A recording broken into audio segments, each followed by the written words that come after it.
One bright and sunny morning, Cranky the Crane was busy talking to Mike the Allsdale engine when Anthony drove by very rudely. "Come on, Mike, stop gossiping in the sun when there's work to be done."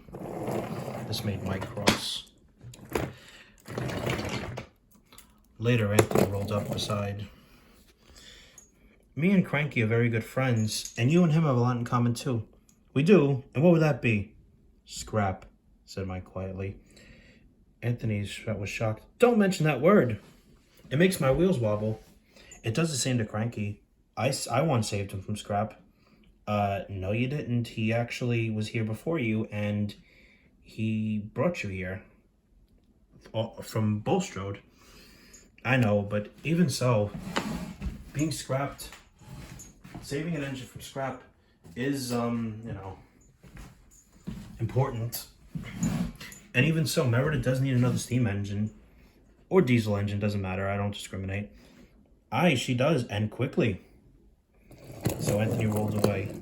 Later, he spoke to his driver. "I was just thinking the same thing," said his driver. We should find another engine. But let me ask Merida just to make sure." He came back with exciting news. "Good news, Anthony. Merida says we can get a new engine. A new engine will join us if we could find one." "Awesome," he said. So you went quietly to his freight cars and went to a special part of the island only the diesel could. He delivered the load on time and was just heading home when he heard a sound. "That sounds like a diesel engine," he said. "Who's there?" He rolled around, flipped over. "Are you Maria's engine?" he said. The engine said. "Aye, and proud of it. Well, I'm Rusty, and I'm here with my brake van towed. We've run out of fuel and there's no more steam." "But you're a diesel. You don't run on steam." "Well, I do. I'm technically a steam engine as well." "But what are you doing?" said Anthony. "Escaping." "From what?" "Scrap." Anthony was shocked to hear the word again, but he remembered what Mike said. "I'll be glad to help you, but it'll have to seem as if I'm taking you away to be scrapped." His driver and fireman worked fast, while a cat watched on in the background. She promised not to snitch on them to the diesels.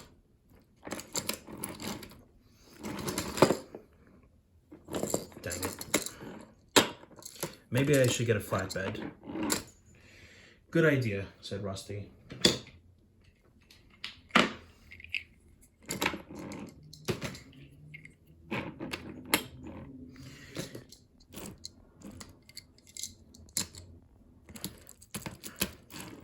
So he did, and off they went, past the diesels. The diesels were asleep and heard nothing.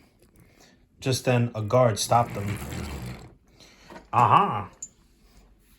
A steam diesel engine and a caboose. You can't take these." "But they're for us," said Anthony. "See for yourself."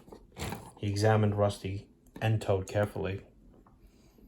"Seems in order. Right away, guard." And they made it. And that was it. They escaped and went back to the other railway, the wooden railway. They arrived early that morning. "We're home," he said. "Shh," said Anthony's driver. "There's the works. Let's put Rusty in there and make sure he's all spick and span for Merida." So he put him in the shed, and then Anthony went back to his own sheds.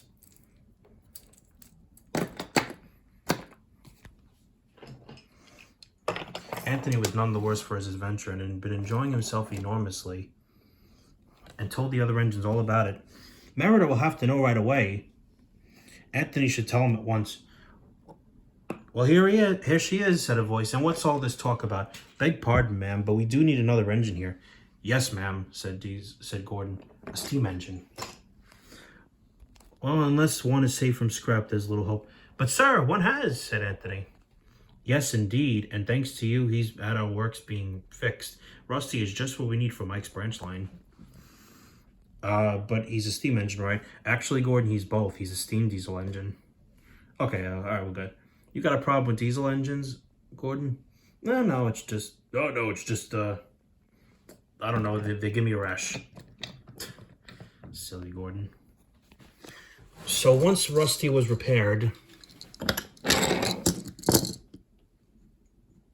he joined Mike on their branch line. People made fun of it at first and called it the Arlesdale line, but the name stuck, and the Arlesdale it'll always be.